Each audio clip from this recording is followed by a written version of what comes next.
యేసుక్రీస్తు ప్రభువారు సిలువలో పలికినటువంటి 7 మాటలని కూడా మనం ధ్యానించబోతున్నాం.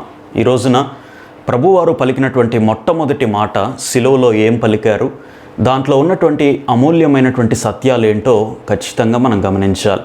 ఒక వ్యక్తి చనిపోయే ముందు పలికినటువంటి మాటలు ఎంతో ప్రాధాన్యాన్ని సంతరించుకుంటాయి. అయితే సాక్షాత్తు దేవదేవుడే ఈ లోకానికి వచ్చి సర్వలోక మానవాళి యొక్క పాప పరిహారం కోసం, పాప ప్రక్షాళన కోసం తన్ను తాను సమర్పించుకోవడానికి సిలువలో ప్రాణత్యాగం చేసే ముందు యేసు ప్రభువారు పలికినటువంటి 7 మాటలు కూడా ప్రపంచ చరిత్రలో ఎంతో సువర్ణాక్షరాలతో లిఖించదగినటువంటి ఎంతో విలువైనటువంటి మాటలని యేసు ప్రభువారు పలికారు. మొట్టమొదటి మాట విజ్ఞాపనను సూచిస్తే, రెండవ మాట విమోచన, మూడవ మాట ఆదరణ, నాలుగవ మాట ఆక్రందన, ఐదవ మాట ఆవేదన, ఆరవ మాట నివేదనని సూచిస్తే, ఏడవ మాట సమర్పణని సూచిస్తూ ఉంది. దేవదేవుడు పలికినటువంటి ఈ 7 మాటలు కూడా ప్రపంచ మానవాళికి ఎంతో ఉపయోగకరంగా ఉంటాయి. మొట్టమొదటిది యేసు ప్రభువారు సిలువలో పలికినటువంటి మొట్టమొదటి మాట మనము లూకాసు వార్త 23వ అధ్యాయం 34వ వచనంలో కనుగొనగలం. యేసు, తండ్రి, వీరేమి చేయుచున్నారో వీరు ఎరుగరు గనుక వీరిని క్షమించమని చెప్పెను. వారు ఆయన వస్త్రములు పంచుకొనుటకై చీట్లు వేసిరి. యేసు ప్రభువారు సుమారుగా 33.5 సంవత్సరాలు ఈ లోకంలో జీవించిన తర్వాత తన్ను తాను సిలువకి అప్పగించుకునేటువంటి క్రమములో ముందు రోజు రాత్రి సుమారుగా 6 చోట్ల ఆయనని తిప్పారు. అన్యాయమైనటువంటి తీర్పు ద్వారా యేసు ప్రభువారికి శిక్ష విధించబడింది. మొట్టమొదటిసారిగా అన్నా దగ్గరికి, కయప దగ్గరికి, హేరోదు దగ్గరికి, 2 సార్లు పిలాతు దగ్గరికి, మహాసభ దగ్గరికి, ఇలా 6 చోట్ల ఒకే రోజు రాత్రి యేసు ప్రభువారిని అటు ఇటు తిప్పి అన్యాయమైనటువంటి తీర్పుని యేసు ప్రభువారి మీద ఉంచి, ఇతను మరణానికి పాత్రుడు, ఏమాత్రము ఆధారాలు లేకపోయినా ఇతను మరణానికి అర్హుడు అని చెప్పి పిలాతు తీర్పు ఇచ్చిన తర్వాత యేసు ప్రభువారిని కపాలమైనటువంటి స్థలంలోనికి తోడుకొని వచ్చారు. కపాలము అనగా మనిషి యొక్క పుర్రె ఆకారంలో ఉండేటువంటి స్థలం. ఆ స్థలం దగ్గరికి యేసు ప్రభువారిని సిలువ వేయటానికి తోడుకొని వచ్చారు. పిలాతుకి మనస్ఫూర్తిగా యేసు ప్రభువారిని శిక్ష విధించడం అనేది మనస్ఫూర్తిగా ఇష్టం లేకపోయినప్పటికీ కూడా ప్రజలందరి యొక్క కోరిక మేరకు, ప్రజలందరి యొక్క ఆశ మేరకు పిలాతు యేసు ప్రభువారిని సిలువకి అప్పగించి బందిపోటు దొంగ అయినటువంటి బరబ్బాని ఆ రోజున విడుదల చేసినట్లుగా అన్యాయంగా యేసు ప్రభువారిని సిలువకి అప్పగించినట్లుగా మనం చూడగలం. యేసు ప్రభువారు తప్పు చేస్తే ఆయన శిక్షకు పాత్రుడేమో కానీ యేసు ప్రభువారు తన జీవిత కాలంలో తన నోటి మాట ద్వారా కానీ, తన క్రియ ద్వారా కానీ, తన యొక్క చేష్టల ద్వారా కానీ ఏ ఒక్క దోషము కానీ, తప్పు కానీ తన జీవితంలో చేయలేదు. ఈ లోకంలో ఆయన అత్యంత పరిశుద్ధుడిగా జీవించాడు. నేను పరిశుద్ధుడిని గనక మీరు కూడా పరిశుద్ధంగా ఉండాలి అని చెప్పి యేసు ప్రభువారు తెలియజేశారు. సో యేసు ప్రభువారు ఈ లోకంలో అత్యంత పావనుడిగా, పరిశుద్ధుడిగా జీవించాడు. కానీ ఒక్కటంటే ఒక్క తప్పు కూడా చేయనప్పటికీ కూడా అన్యాయంగా యేసు ప్రభువారిని శిక్షకి అప్పగించారు ఆ రోజున పిలాతు వారు. యేసు ప్రభువారు శిక్ష పొందటానికి అర్హుడు కాకపోయినప్పటికీ కూడా మనందరి కోసం, మన పాపాలు భరించడం కోసం యేసు ప్రభువారు ఆ రోజున శిక్షని భరించడానికి కూడా ముందుకు వచ్చాడు. మొట్టమొదటిగా యేసు ప్రభువారు కపాలం అనేటువంటి స్థలం దగ్గర సిలువ వేయబడిన తర్వాత ఆయన నోట్లో నుంచి వచ్చినటువంటి మొట్టమొదటి మాట ఏంటి? చుట్టుపక్కల ఆయనని నిందించేటువంటి వారున్నారు, ఆయనని హింసించేటువంటి వారున్నారు, రకరకాల నానా మాటలు పలికేటువంటి సైనికులు కానివ్వండి, బంట్రోతులు కానివ్వండి, యూదా మత అధికారులు కానివ్వండి, యూదా మత ప్రవిష్టులు కానివ్వండి, ఎంతోమంది యేసు ప్రభువారిని హింసిస్తూ ఉన్నారు. తల మీద ముళ్ళ కిరీటం పెట్టారు, పక్కలో బల్లెపు పోటు పొడిచారు, కాళ్ళల్లో చేతుల్లో 2 మేకులు కొట్టారు. శరీరం అంతా దున్నబడుతున్నటువంటి ఆ క్రమములో, శరీరం అంతా కూడా చిత్రహింసలకి గురవుతున్నటువంటి ఆ క్రమములో, శరీరం అంతా నలగ కొట్టబడుతున్నటువంటి ఆ క్రమములో సిలువ మీద వ్రేలాడుతున్నటువంటి యేసు ప్రభువారు ఆకాశానికి భూమికి మధ్యలో ప్రపంచ మానవాళి యొక్క పాపాన్ని తుడిచి వేయాలనేటువంటి ఒక ఉన్నతమైనటువంటి కార్యంలో యేసు ప్రభువారు నిమగ్నమైనప్పుడు, చుట్టుపక్కల హింసలు ఉన్నప్పుడు యేసు ప్రభువారి నోట్లో నుంచి వచ్చినటువంటి మొట్టమొదటి మాట, తండ్రి, వీరు ఏమి చేయుచున్నారో వీరు ఎరుగరు గనుక వీరిని క్షమించండి అనేటువంటి ఒక క్షమాపూర్వకమైనటువంటి మాట యేసు ప్రభువారు పలికారు. అన్ని పరిస్థితులు అనుకూలంగా ఉన్నప్పుడు, మన చుట్టుపక్కల అందరూ మిత్రులే అయి ఉన్నప్పుడు, మన చుట్టుపక్కల అందరూ కూడా మనకు అనుకూలమైనటువంటి వారు, స్నేహితులు ఉన్నప్పుడు వారిని క్షమించటము అనేది పెద్ద విషయమేమీ కాదు. కానీ యేసు ప్రభు వారి చుట్టుపక్కల ఆయనను హింసిస్తున్నటువంటి వారు, ముఖము మీద ఉమ్ము వేసినటువంటి వారు, యేసు ప్రభు వారి యొక్క పక్కలో బల్లెపు పోటు పొడిచేటువంటి భయంకరమైనటువంటి క్రూరులు, మానవత్వానికి మచ్చ తెచ్చేటువంటి వ్యక్తులు ఉన్నప్పటికీ కూడా యేసు ప్రభు వారు వారిని క్షమించమని తండ్రికి వేడుకుంటూ ఉన్నాడు. యేసు ప్రభు వారు 2000 సంవత్సరాల క్రితం దేవాతి దేవుడయ్యుండి ఈ లోకానికి వచ్చినటువంటి మొట్టమొదటి కారణం ఏంటి అనంటే, ఆయన మన అందరినీ కూడా క్షమించటానికి ఆయన ఈ లోకానికి వచ్చాడు. మన పాపాలని మన్నించటానికి. ప్రతి మనిషి కూడా పాపి గనుక ప్రతి మనిషిలో ఉన్నటువంటి పాపపు చేష్టలను క్షమించటానికి, పాపపు మలినములను తొలగించటానికి, పాపములను మన్నించి ప్రతి మనిషిని కూడా పరిశుద్ధుడిగా తీర్చిదిద్దటానికి యేసు ప్రభు వారు నరావతారిగా ఈ లోకానికి వచ్చారు. యేసు ప్రభు వారి లోకంలో జీవిస్తూ ఉన్నప్పుడు క్రమంలో కూడా ఎంతోమంది వ్యక్తులని క్షమించినటువంటి ప్రభువారు ఈ శిలువ శిక్ష భరించేటువంటి క్రమంలో తండ్రికి ఆ యొక్క బాధ్యతను అప్పచెప్తున్నాడు. దాని యొక్క కారణం ఏంటో కూడా ఖచ్చితంగా మనం గమనించాలి. ఒక పాపాత్మురాలైనటువంటి స్త్రీ యేసు ప్రభు వారి దగ్గరికి వచ్చినప్పుడు, అమ్మా నీ పాపములు క్షమించబడి ఉన్నాయి అని చెప్పి పాపాత్మురాలైనటువంటి స్త్రీ యొక్క పాపములు తుడిచివేసినటువంటి యేసు ప్రభు వారు, పక్షవాతం కలిగినటువంటి ఒక వ్యక్తి యేసు ప్రభు వారి దగ్గరికి వచ్చినప్పుడు, నీ పాపములు క్షమించబడి ఉన్నాయి. ఈ లోకంలో మనుష్య కుమారుడికి మనుషుల యొక్క పాపములు క్షమించటానికి అధికారం ఇవ్వబడింది అని చెప్పి యేసు ప్రభు వారు సొంతంగా తనకు తానే ఇతరుల యొక్క మనుషుల యొక్క పాపములు క్షమించినట్టుగా మనం చూస్తున్నాం. అంత మాత్రమే కాకుండా చాలామంది వ్యక్తులు, సమరయ స్త్రీని తీసుకోండి, ఎంతోమంది వ్యక్తులని జీవితాలలో ఒక ఉన్నతమైనటువంటి మార్పుని తీసుకుని వచ్చి తమకు క్షమాపణని అనుగ్రహించినటువంటి యేసు ప్రభువారు ఈ శిలువ శిక్ష అనుభవించేటువంటి క్రమంలో చుట్టుపక్కల ఉన్నటువంటి వ్యక్తులకి ఎందుకు తనకు తానుగా స్వయముగా ఎందుకు క్షమాపణ ఇవ్వటం లేదు అనంటే, ఈ సమయములో యేసు ప్రభువారు శిలువ శిక్షను అనుభవించేటువంటి ఆ క్రమములో సర్వ మానవాళి యొక్క పాపములు ఆయన మీద మోపబడ్డాయి కాబట్టి ఆయన ఇప్పుడు పరిశుద్ధుడు కాదు, ఆయన పాపిగా రూపాంతరం చెందినటువంటి వ్యక్తి, పాపిగా మార్చబడినటువంటి వ్యక్తి. సకల పాపములు ఆయన భుజముల మీద మోపబడ్డాయి కాబట్టి ఇప్పుడు ఆయన పరిశుద్ధుడు కాదు, ఆయన కూడా మన పాపములను మోస్తూ ఇతరుల పాపములను క్షమించటానికి అధికారం కూడా కోల్పోయినటువంటి పరిస్థితిని మనం చూస్తూ ఉన్నాం. ఇప్పుడు ఆయన ఏ ఒక్కరి పాపములను క్షమించలేడు, ఏ ఒక్కరి దోషములను క్షమించలేడు, ఆ అధికారం కోల్పోయాడు.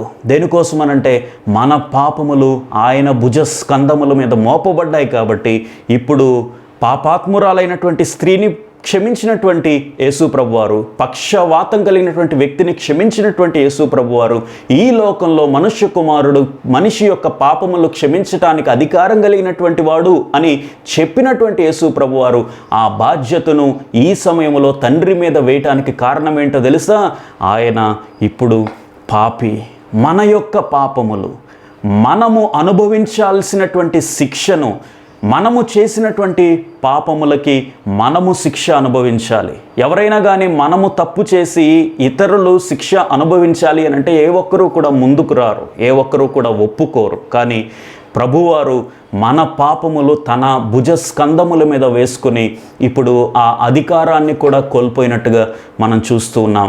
చాలామంది అధికారం కోసం వెంపర్లాడుతున్నటువంటి ఈ రోజుల్లో, అధికార దాహము పెరిగిపోతున్నటువంటి ఈ రోజుల్లో, అధికార తృష్ణ పెరిగిపోతున్నటువంటి ఈ రోజుల్లో యేసు ప్రభువారు శిలువ శిక్షను అనుభవిస్తూ తన అధికారమును కూడా పక్కన పెట్టి తండ్రికి విజ్ఞాపన చేస్తున్నాడు మన యొక్క పాపముల కోసం. ఇక్కడ మనిషికి దేవునికి మధ్యలో ప్రభువారు ఒక మధ్యవర్తిగా, ఒక విజ్ఞాపనకర్తగా ఇక్కడ మనకు కనిపిస్తున్నాడు. తండ్రి అయినటువంటి దేవుడు మానవుణ్ణి సృష్టించినప్పుడు పరిశుద్ధుడిగా సృష్టించాడు.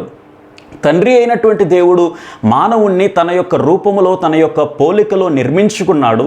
తన యొక్క ఆశలకు అనుగుణంగా మనిషిని తండ్రి అయినటువంటి దేవుడు సృష్టించాడు. కానీ మానవుడు అదుపు తప్పిపోయాడు, పాపములకి బానిస అయిపోయాడు. పాపములు అడ్డు అదుపు లేకుండా మానవుడు చేయటం ద్వారా తండ్రి యొక్క చిత్తాన్ని ఈ లోకంలో నెరవేర్చలేకపోయినటువంటి మానవుడు, పాపానికి బానిసే అయినటువంటి మానవుడు ఈ పాపమును క్షమించటానికి, మానవుని పాపములు క్షమించటానికి ఎవరు అర్హులు? పాపము లేనటువంటి వ్యక్తి అర్హుడు.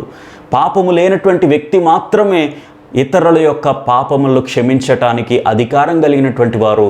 ఈ ప్రపంచ చరిత్రలో, ఈ ప్రపంచం పుట్టినప్పటి నుంచి పాపము లేకుండా ఈ లోకంలో ఎవరైనా జీవించారు అనంటే వారు ప్రభు అయిన యేసుక్రీస్తు వారు మాత్రమే. తండ్రి యొక్క ఆలోచన ఏంటి అనంటే మానవుల యొక్క పాపములు కొట్టివేయటానికి మధ్యవర్తిగా ప్రభు అయిన యేసు ప్రభువారు మనుషుల యొక్క పాపములు అన్నీ కూడా యేసు ప్రభువారు తన మీద వేసుకొని తన అధికారమును కూడా కోల్పోయి తండ్రికి విజ్ఞాపన చేస్తున్నట్టుగా మనం చూడగలుగుతున్నాం. ఈ మాట క్షమాపూర్వకమైనటువంటి మాట. సంపూర్ణంగా మానవాళిని క్షమించాలి అనేటువంటి ఒక ఉన్నత ఉద్దేశాలతో యేసు ప్రభువారు ఈ యొక్క మాటని పలుకుతూ ఉన్నాడు. విజ్ఞాపనతో కూడినటువంటి మాట, క్షమతో నిండినటువంటి మాట. ఈ మాటలో క్షమాపణ ఉంది. అలాగే ఇక్కడ యేసు ప్రభువారు మాట్లాడుతూ వీరు ఎరుగరు గనుక అని ప్రభువారు మాట్లాడారు. వీరు ఎరుగరు గనుక. వీరు అంటే ఎవరు? వీరు అంటే చుట్టుపక్కల ఉన్నటువంటి బంట్రోతుల, సైనికుల, తన ముఖము మీద ఉమ్ము వేసినటువంటి వ్యక్తుల, పక్కలో బల్లెపు పోటు పొడిచినటువంటి వ్యక్త, లేకపోతే యేసు ప్రభు వారి యొక్క దేహమును చిత్రహింసలు పెడుతున్నటువంటి వ్యక్తుల? వీరు అంటే యేసు ప్రభు వారి యొక్క ఉద్దేశము ఏంటి అంటే యేసు ప్రభు వారు 33.5 సంవత్సరాల పాటు ఈ లోకంలో జీవించినప్పుడు ఎన్నో అనుభవాల గుండా యేసు ప్రభు వారు వెళ్ళారు. ఆయన చిన్నతనం నుంచి ఆయన మరణించేటువంటి సమయం వరకు కూడా ఎంతోమంది మనుషులని ఆయన కలిశాడు. ఎంతోమంది పాపులతో కూడా ఆయన భోజనం చేశాడు. అలాగే ఎంతోమంది పాపులతో మాట్లాడాడు. యేసు ప్రభువారు పాపులతో స్నేహించాడు, కానీ ఎప్పుడూ కూడా పాపము చేసినట్టుగా మనం చూడం. నాలో పాపమున్నదని మీలో ఎవడైనాను స్థాపించునా అని చెప్పి యేసు ప్రభువారు ప్రపంచానికి ఒక ఉన్నతమైనటువంటి స్టేట్మెంట్ని అనుగ్రహించాడు. అనగా యేసు ప్రభువారిలో ఒక్క పాపము కూడా మనం కనుగొనలేం. ఆయన పవిత్రుడు, పరమ పవిత్రుడు. కానీ ఇక్కడ వీరు అంటే దాని అర్థం ఏంటి అంటే అక్కడ చుట్టుపక్కల హింసిస్తున్నటువంటి వ్యక్తులు మాత్రమే అని మనం పరిమితం చేయడానికి వీలుడే. చుట్టుపక్కల హింసిస్తున్నటువంటి సైనికులు, లేకపోతే చుట్టుపక్కల ఉన్నటువంటి మనుషులో, ప్రజలో, కళ్ళకు కనిపిస్తున్నటువంటి వ్యక్తులని మాత్రమే కాకుండా యేసు ప్రభువారు తన యొక్క జీవిత కాలంలో చూసినటువంటి వ్యక్తులతో పాటుగా, ఆయనకు అన్యాయపు తీర్పు విధించినటువంటి పిలాతుతో పాటుగా, హేరోదుతో పాటుగా అన్నా కానివ్వండి, కయపా కానివ్వండి, ఆయా సైనికులు కానివ్వండి, రోమా అధికారులు కానివ్వండి, చుట్టుపక్కల ఉన్నటువంటి ప్రజలు కానివ్వండి, ఆ ఇజ్రాయెల్ దేశంలో ఉన్నటువంటి ప్రజలు కానివ్వండి, ఒక్క మాటలో చెప్పాలి అనంటే వీరు అనగా ప్రపంచ ప్రజలని ఉద్దేశించి యేసు ప్రభువు వారి మాట మాట్లాడుతున్నారు. వీరు అనగా చుట్టుపక్కల ఉన్నటువంటి వ్యక్తులకి మాత్రమే పరిమితం చేస్తే అది మన యొక్క అజ్ఞానం అవుతుంది, మన యొక్క తెలివి తక్కువతనం అవుతుందేమో. వీరు అనగా ప్రపంచ ప్రజలని ఉద్దేశించి, ప్రపంచంలో అప్పుడు ఉన్నటువంటి ప్రజలతో పాటుగా రాబోయే తరంలో పుట్టపోయేటువంటి వ్యక్తులు, రాబోయే తరంలో ఉండేటువంటి వ్యక్తులు కానివ్వండి, ముందు తరంలో ఉన్నటువంటి వ్యక్తులు కానివ్వండి, ఎవరైనా కానీ యేసు ప్రభువారు వీరు అనేటువంటి మాట మాట్లాడుతూ ఉన్నాడు అంటే ప్రపంచ ప్రజలని ఉద్దేశించి యేసు ప్రభువారు ఆ మాట పలికారు. క్షమించుట ఎంత గొప్ప మాట అండి. హింసించేటువంటి వ్యక్తులను మనం క్షమించగలమా? మన మీద ఎంతో కక్ష కార్పణ్యాలు కలిగినటువంటి వ్యక్తులను మనం క్షమించగలమా? యేసు ప్రభువారు మత్తయి సువార్త 5, 6, 7 అధ్యాయాలలో ఎంతో ఉన్నతమైనటువంటి టీచింగ్స్ని చేశారు. సర్వేపల్లి రాధాకృష్ణన్ గారు అంటారు, యేసు ప్రభువారు చేసినటువంటి సర్మన్ ఆన్ ద మౌంట్ అనగా కొండ మీద ప్రసంగము అనేటువంటి మాటలు నా జీవితాన్ని ఎంతో ప్రభావితం చేశాయి అని చెప్పి సర్వేపల్లి రాధాకృష్ణన్ గారు తెలియజేశారు. అందులో యేసు ప్రభువారు పలుకుతూ ఒక మాట పలికారు. అదేంటి అనంటే మీరు మీ శత్రువులను ప్రేమించండి అనేటువంటి మాట ప్రపంచానికి యేసు ప్రభువారు తెలియజేశారు. అనగా మిమ్మల్ని హింసించేటువంటి వ్యక్తులని, మీ మీద ఆరోపణలు చేసేటువంటి వ్యక్తులని, మిమ్మల్ని నిందించేటువంటి వ్యక్తులని మీరు ప్రేమించండి, మీరు క్షమించండి అని చెప్పి ప్రభువారు పలికారు. నిజంగా మన యొక్క ప్రాక్టికల్ లైఫ్లో ఇది సాధ్యమేనా? మనల్ని హింసించేటువంటి వ్యక్తులని మనం క్షమించగలమా? మన మీద ఎంతో అసూయ కలిగినటువంటి వ్యక్తులను మనం క్షమించగలమా? మన ఆలోచనలు ఎలా ఉంటాయనంటే ఇతరుల మీద ఎలా ప్రతీకారం తీర్చుకోవాలి, ఇతరుల మీద వారు చేసిన దానికి మనం డబల్ ఎలా ఇవ్వాలి, ఎలా మనం ప్రతీకారేచ్ఛ అనేది ప్రాక్టికల్గా మానవులుగా మనలో ఉండేటువంటి నైజం అది. కానీ ప్రభువారు అలాంటి వారు కాదు.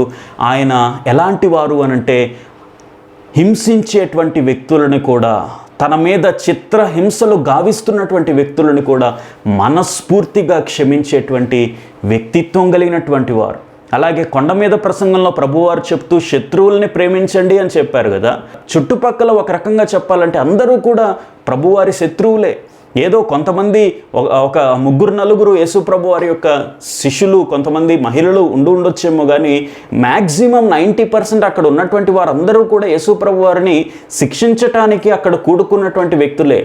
ఆ వ్యక్తులని ఉద్దేశించి యేసు ప్రభు వారు తన యొక్క టీచింగ్స్లో నుంచి ఇక్కడ ప్రాక్టికాలిటీగా తన జీవితంలో అన్వయం చేస్తూ ఈ దుర్ఘటన సందర్భంలో కూడా, ఈ ప్రతికూల పరిస్థితుల సందర్భంలో కూడా తన టీచింగ్స్ని ఇక్కడ అప్లై చేస్తున్నట్లుగా మనం చూస్తున్నాం. యేసు ప్రభువారు ఎప్పుడూ కూడా చెప్పి వదిలేసేటువంటి వ్యక్తి కాదు. యేసు ప్రభువారు ప్రాక్టికల్గా తన టీచింగ్స్ని ఇంప్లిమెంట్ చేయనటువంటి వ్యక్తి కాదు. కానీ యేసు ప్రభువారు ఏమైతే చెప్పాడో ఆ మాటను తూచా తప్పకుండా ఇక్కడ అమలు చేస్తున్నాడు. ఈ విషయాన్ని మనం గమనించాలి. తూచా తప్పకుండా తన టీచింగ్స్ని ఈ ప్రతికూల సందర్భంలో కూడా అమలు చేస్తున్నాడు. అదేంటో తెలుసా? శత్రువులను ప్రేమించటం, శత్రువులను క్షమించటం. ఇది అసాధ్యమైనటువంటి కార్యము. ఇది మానవ ఆలోచనలకు మించినటువంటి ఒక కార్యము. మానవుని యొక్క తలంపులకి, మానవుల యొక్క కార్యములకి మించినటువంటి ఒక అద్భుతమైనటువంటి కార్యము యేసు ప్రభు వారు ఇక్కడ చేస్తూ ఉన్నాడు. ఆయన తన చుట్టుపక్కల ఉన్నటువంటి హింసించేటువంటి వ్యక్తులని కూడా క్షమించేటువంటి దయాగుణము కలిగినటువంటి వారు, ప్రేమ గుణము కలిగినటువంటి వారు. ఈ లోకంలో ప్రేమ అనేది రోజు రోజుకి తరిగిపోతున్నటువంటి ఈ రోజుల్లో, క్షమా గుణము అనేది రోజు రోజుకి తరిగిపోతున్నటువంటి ఈ రోజుల్లో యేసు ప్రభు వారు ఎంత క్షమని ఆయన చూపించాడు. మనము ఇతరులని క్షమించటానికి వెనకడుగు వేస్తాం, కానీ మనము వెళ్ళి దేవుణ్ణి మన పాపములు క్షమించమని అడుగుతాం. మనము ఇతరులని క్షమించటానికి మనము ఎప్పుడు కూడా ముందుకు రాం. నేనెందుకు వారిని క్షమించాలి, నేనెందుకు వారిని మన్నించాలి, నేనెందుకు ఫర్గివ్ చేయాలి అని చెప్పి ఇతరులని మనం క్షమించడానికి ఇష్టపడము.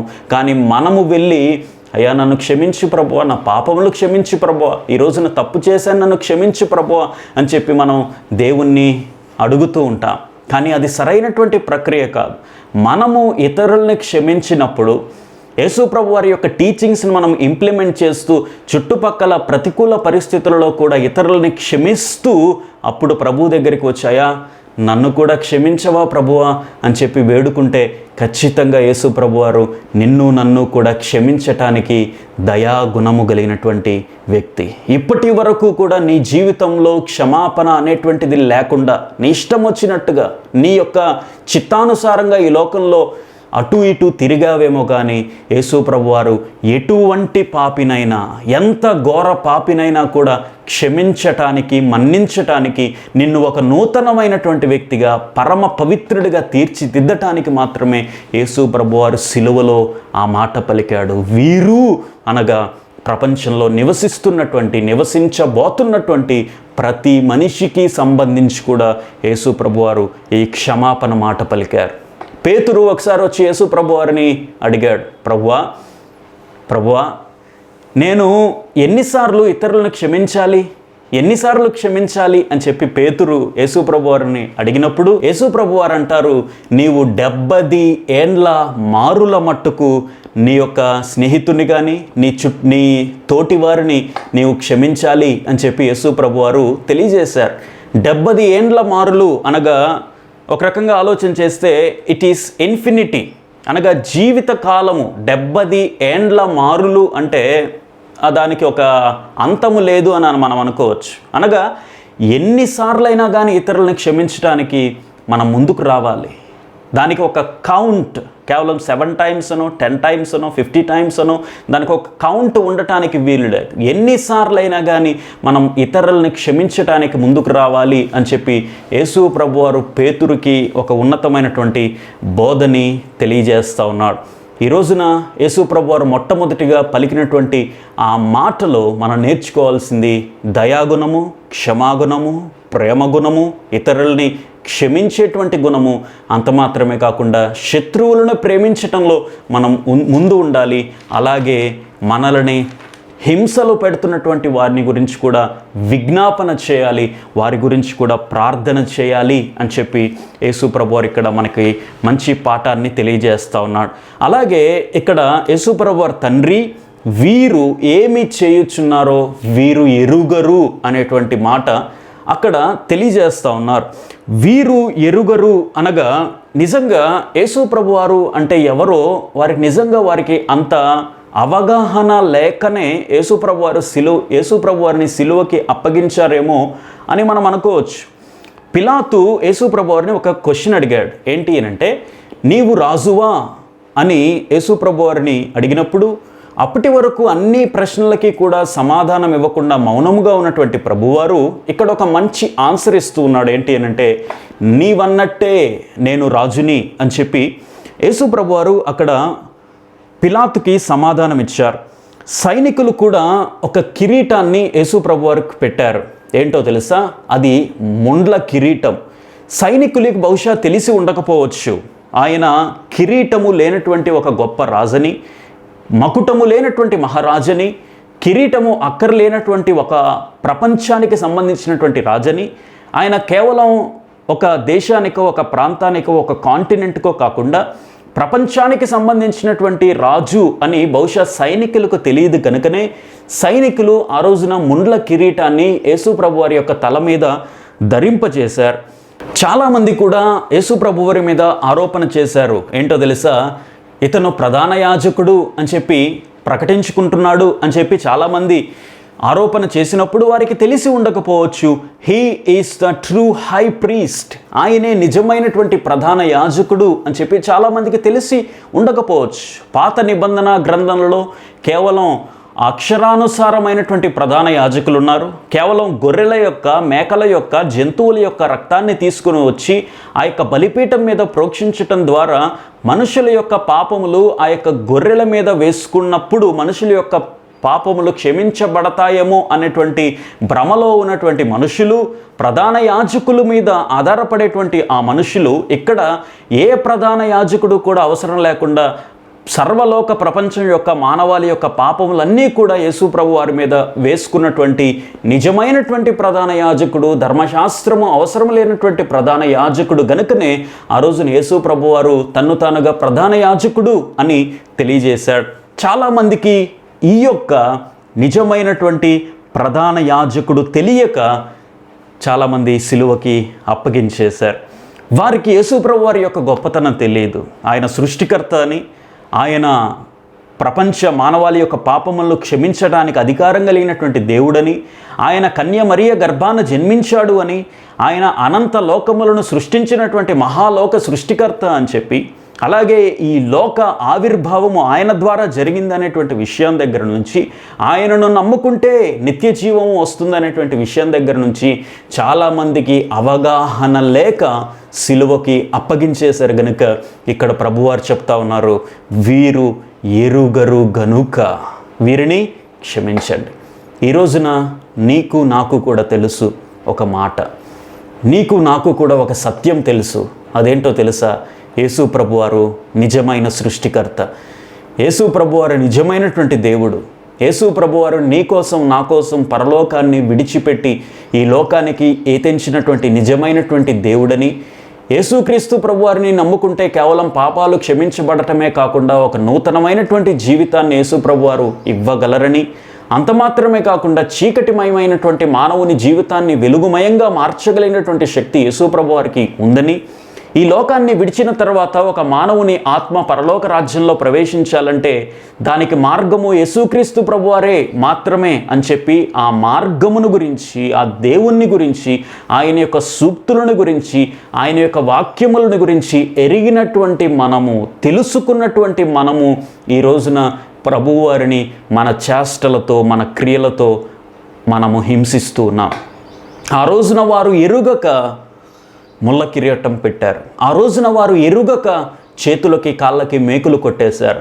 ఆ రోజున వారు ఎరుగక పక్కలో బల్లెపు పోటు పొడి చేశారు. సుమారుగా శరీరం అంతా 5480 గాయాలు వారు ఎరుగక యేసు ప్రభు వారి మీద చిత్రహింసలు పెట్టారు.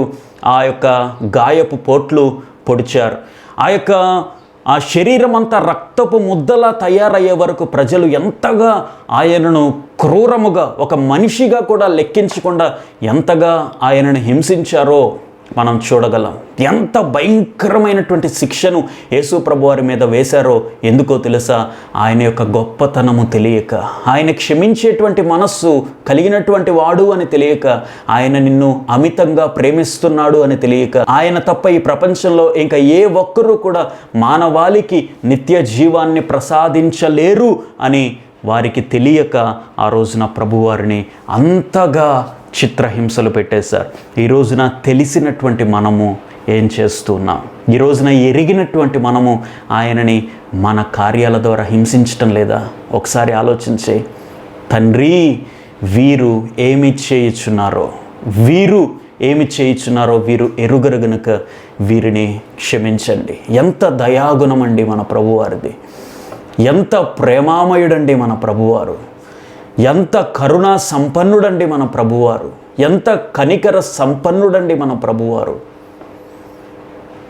మొదటి మాటగానే క్షమించేటువంటి మాట మనందరికి కూడా తెలియజేసి ఒక మాదిరికరమైనటువంటి వ్యక్తిగా ప్రపంచంలో ప్రభువారు కనిపిస్తున్నారు.